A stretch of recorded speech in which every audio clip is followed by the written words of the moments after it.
Welcome to part 2 in this bar chord training series. I really hope that you enjoyed the first video. Thank you for your feedback, thank you for your comments on that video. It means the world to us to see that, the work that we all do here is actually helping you guys, so thank you very much for your feedback. If you haven't watched video 1 yet, I'd urge you to go back and check it out, just to have a quick recap of what we covered in that video. We basically covered all the fundamentals, bar chord fundamentals, what are bar chords, how do they work, what is the cage system. We looked at E-shaped bar chords, we looked at power chords, and probably most importantly of all, we really dug into the bar chord technique of how your fingers need to be, and I shared some of my best tips for you for tightening up your bar chord changes. And we also shared some tips from our students for things that have worked really well for them. So if you didn't watch video 1, please go and check it out. It'll really make sure that there's no kind of important holes in your bar chord knowledge. It gives you a good foundation and a good base. In today's video, I've got loads of cool stuff to share with you. First of all, I wanted to address one of the comments that somebody left where they mentioned about struggling with the F chord. Now, this is just a quick tip that I just wanted to throw out there because for most people, it's the first bar chord that they actually come across. It looks like this. Now, I just wanted to make something really clear to you here, and that is that F chord, that's actually one of the hardest bar chords to play because we have the nut here, which is holding the strings up. And that's actually one of the hardest places to actually make a bar on the first fret. So if you're practicing bar chords, it's actually best not to practice them there because that's one of the hardest places on the whole neck to cleanly make a bar chord. If you practice on the 5th fret, as an A chord for example, that's actually much easier to play. Or basically anywhere apart from the 1st fret. When you're struggling with that F chord, in the meantime, the best alternative is an F major 7. Now it's a little bit thin, of course, compared to a full F chord, but it is a cool sounding F chord that you can use.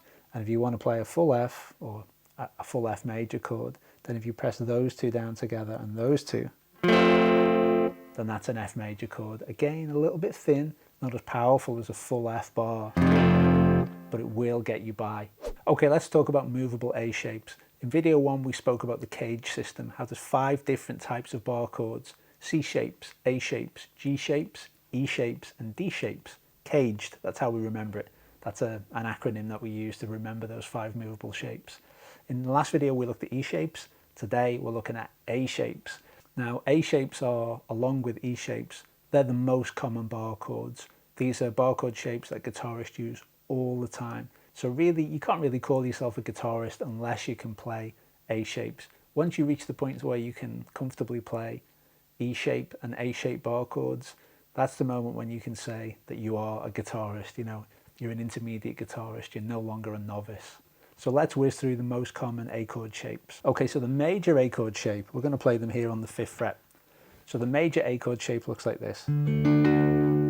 Yeah, it's a nice and bright and happy tone. It's optimistic, it's positive, like all major chords are, no matter what shape we use and no matter where we play them on the fret. Next is our minor shape. More dark, interesting, introspective. Now let's look at a 7th shape. Hope you can see that okay, yeah? So that would be an A7 shape down here. Yeah, just with these 2 fingers.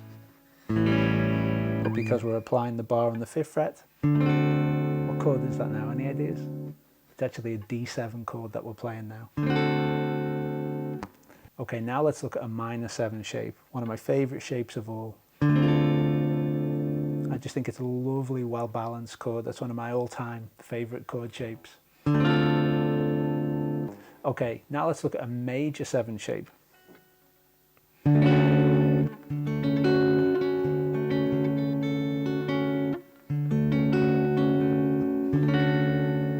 Beautiful, dreamy, rich chord.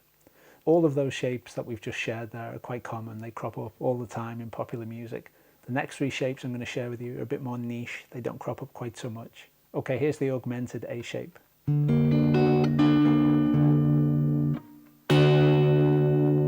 It's a really dissonant chord. Now let's look at a diminished shape.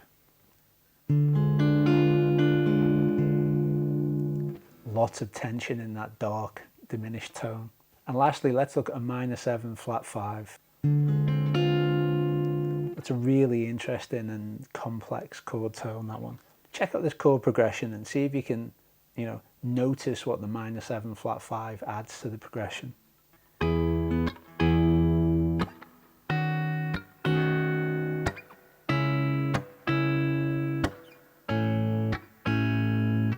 know, I'd argue that it's the minor 7 flat 5 in there that really makes that progression work.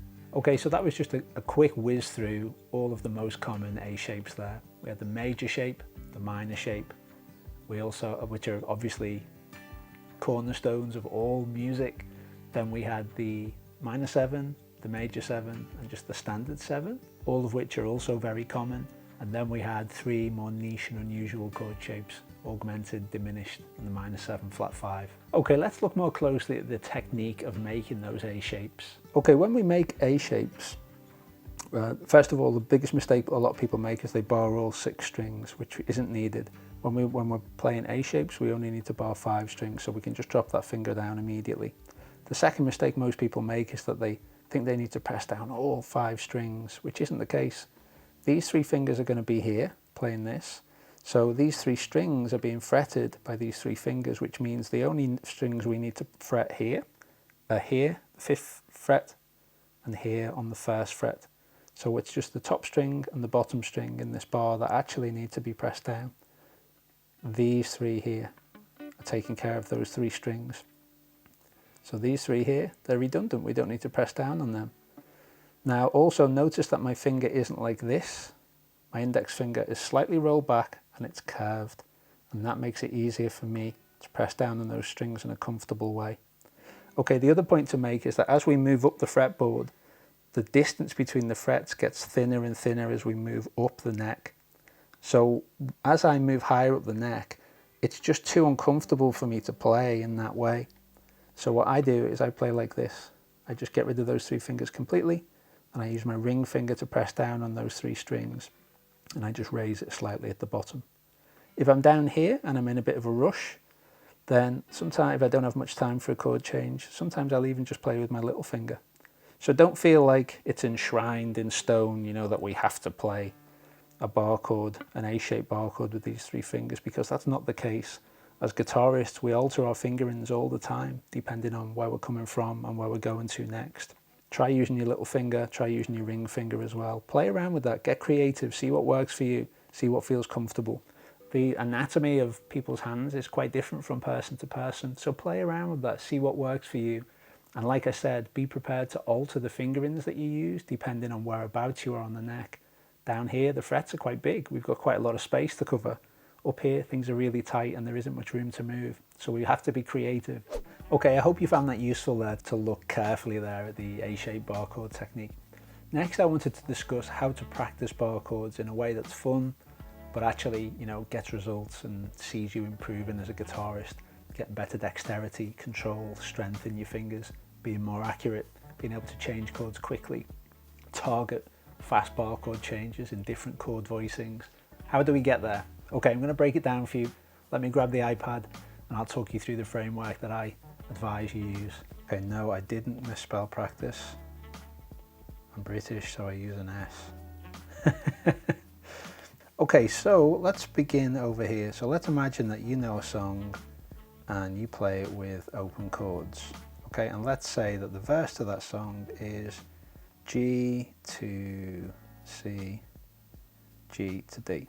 So let's say that that's a song that you already know, and the purpose of this really is we want to use songs that you already know and then practice them with bar chords, and then that way you're using all the stuff you've already learned about that song, the vibe, the timing, the feel, the timing of the chord changes.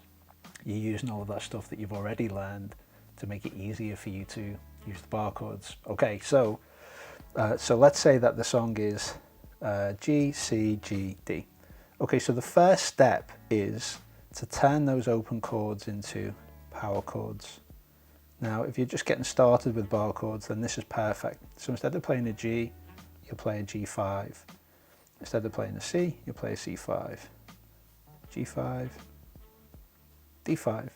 Now, we covered power chords in quite a bit of detail in video 1, so if you're not sure what this is, go back and check out that section of video 1. So now you're practicing the song as G5, C5, G, D5, and D5. Okay, so you were practicing it like this.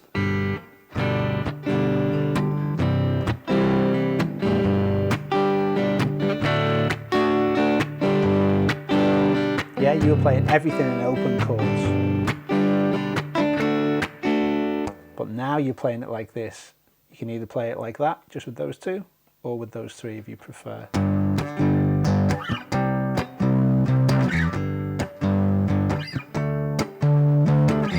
Yeah, so what we're doing here is we're getting you moving around the fretboard. And like I say, you can just play those two fingers if you want. What we're doing as we move through this process is we're getting you to understand, okay, G, 3rd fret, 8th fret, G, 3rd fret, D, 10th fret. We're trying to get you to internalize those positions. Okay, and then once you've mastered that with the power chords, then we're going to go to what I call semi-bar chords. Now, semi-bar chords, I don't actually know what these chord names would be, but essentially what they are is they're the next step on from power chords. So if you're used to playing this hand shape, yeah, just with those three, 1, 2, 3, then now we just add on this finger here. There's no bar yet, we're not doing any barring, we're just playing those top 4. Yeah, so in our progression that we're working on here, we play G,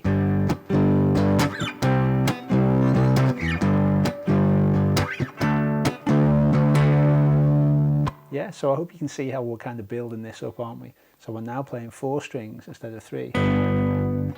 And all the time we're getting used to moving up and down the neck, successfully targeting those different notes. Okay, so once you've played those, again, I don't know what they would be called, I'm sorry about that, but I'm just going to put G5 again. I don't know what those chord shapes would be. Actually, I think they would just be major chords, wouldn't they? Because we've got the 3rd in there now. So yeah, I think it would just be G, C, G, D. Okay, now we're going to progress to play full A shape bar chords. Oh, sorry, full E shape chords. And again, now we're playing G, C, G, D. So what this looks like is we're now progressing from this G, where we just play those 4 strings, we're now playing all 6. We've added on these bottom 2.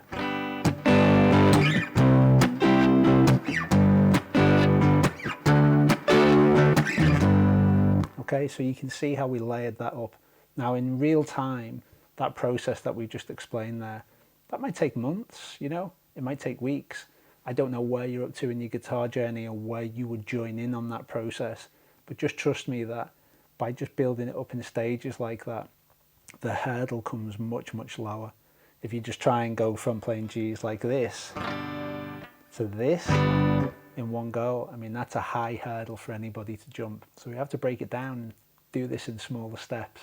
Okay, once you're comfortable with that, or if you prefer, alongside that, it's up to you how you learn, then now we introduce the A-shaped bar chords. So we have A-shaped bar chords. Now again, the chords are obviously the same. They're just going to be G and C and G and D. But instead of playing them on the, 3rd fret, 8th fret, 3rd fret, and 10th fret, we're now going to be playing these shapes, of course, because our root note is now on the 5th string. So now we're going to be playing on 10th fret, 3rd fret, 10th, and the 5th. So let's have a look at what that looks like. Okay, so the way I've just laid it out for you there is obviously playing the full chords, but in reality you can follow the same process, the power chord process, to the semi-bar chord, to the full. So if we were playing this as full bar chords, then it would be like this.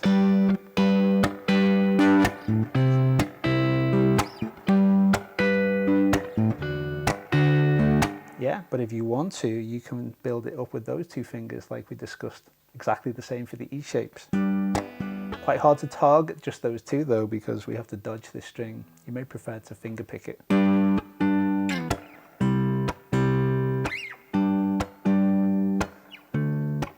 One of the cool things about those power chord shapes is the chord is really condensed. you know, so you get there's a real purity to playing in fifths. And then add on that next finger, so like this. See that okay?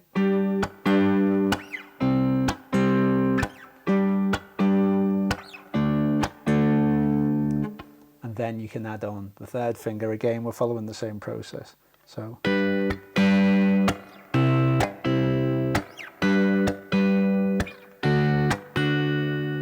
Okay, I hope that that was helpful to give you some context for how we build that up. Now, it's up to you if you prefer to, if you want to conquer E shapes before you even tackle the A shapes, then that's fine. You know, lots of people I know prefer to learn that way. I actually think that's probably best. But if you want to tackle the A shapes alongside the E shapes, I also think that's cool because it's getting you, again, it's making you more versatile as a musician. So I don't actually mind if you want to do it, learn E shapes and A shapes alongside one another. But I think overall it's probably easier to just focus completely on E shapes. Okay, and the last part of this process is that we can mix these together. And this is where we want to get to in the end. So I want you to be able to play, for example, let's say, maybe we play that G, but then maybe we play an E-shaped C, for argument's sake. Maybe we then play the G here, and then this D there. So you can see that we're combining E shapes and A shapes, mixing them up on the fly. Let's have a look at what that would look like. What I'd like you to notice here is the way that these chords, you know, like this is a G, and this is a G. But they sound almost completely different, don't they? You can hear that they're both major chords. Okay, they're both Gs, you can tell that, but the voicing is different. This one is more growly. It's got more low end. This one sounds sweeter. So there's a time and a place for different voicings. We don't want you to just know one G. We want you to know a variety of different Gs, and you can choose the right one. It's almost like these things are different tools, you know, in your toolkit, and you just pick out the one that you want when you need it. Okay, so in the example that we just showed before, we started off playing the A-shaped G up here, and then we went to this C, back to this G. Let's try that again.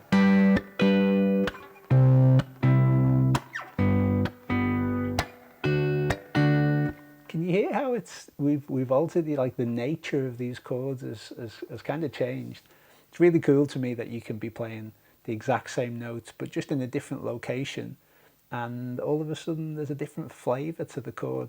Okay, so where we ended up at the end of that last exercise is a place where you're combining and mixing in between A shapes and E shapes, and that's where we want to get to. You know, that's the next, you know, step for you as a guitarist, is being able to play bar chords confidently and being able to select whether the chord that you need, maybe it's best as an E shape, maybe it's best as an A shape, or maybe it's best to keep it as an open shape. There's lots of things that will help you make that decision, but we want you to have those options. Okay, I've just left the studio to go and get some lunch, but I thought what I'd do is basically set up what we're going to do next. So when I get back to the studio, I'm going to show you how to blend bar chords with lead guitar. Now, this is something that is the holy grail for a lot of people, because they get to, it sounds really musical when you drop a chord and then go and play a little bit of a small lead line or a melody, you know, just like a single note melody, because it makes your playing more expressive, more fluid, it looks cooler, it sounds cooler, and also then you really start to feel like you're doing it, you know, you feel like you're all over the whole neck rather than, you know, just playing rhythm guitar or lead guitar. You're blending both of those things together to create something that's much more musical and interesting. So yeah, I'm going to grab some lunch and then head back to the studio. We'll look at how to blend E-shaped bar chords together with lead, and then we'll also look at how we blend A-shaped chords together with lead guitar. Okay, lastly, I wanted to give you some ideas for how you blend lead guitar with bar chords when you're playing them. Now this is quite, you know, it's a relatively advanced technique that I'm going to share, so if you're a beginner guitarist, feel free to skip this, but hopefully if you've already got a feel for bar chords, hopefully this will help you out. Being able to blend lead guitar with chords is the holy grail for a lot of guitarists, because you feel that what you're playing is more fluid and interesting. Okay, so the trick to this is it's visualizing the scale boxes underneath the chord and knowing where one thing is in relation to one another. So if you're playing something, let's say you're playing an A, yeah, then the major pentatonic, it's an A major chord. So the major pentatonic scale that is in that box position will work well for that.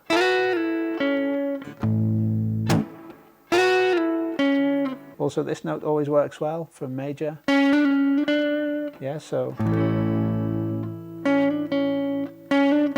see the hammer on okay?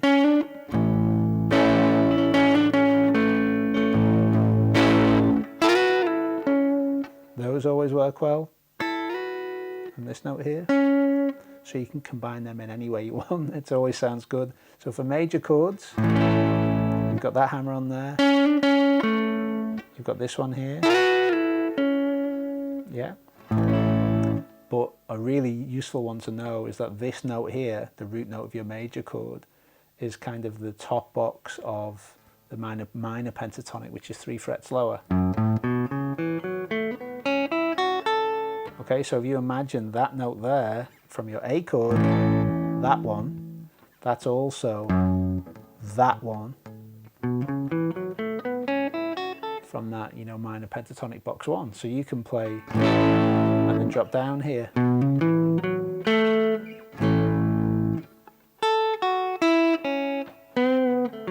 Yeah, all of the licks that you might know in the minor pentatonic box, you can play all of them there. Just know it's 3 frets lower.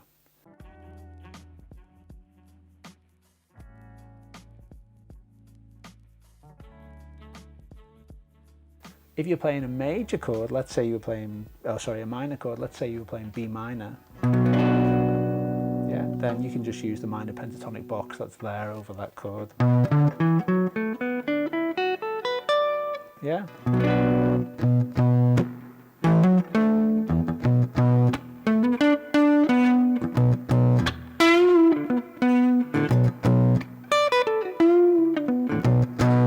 Yeah, that's already there for you.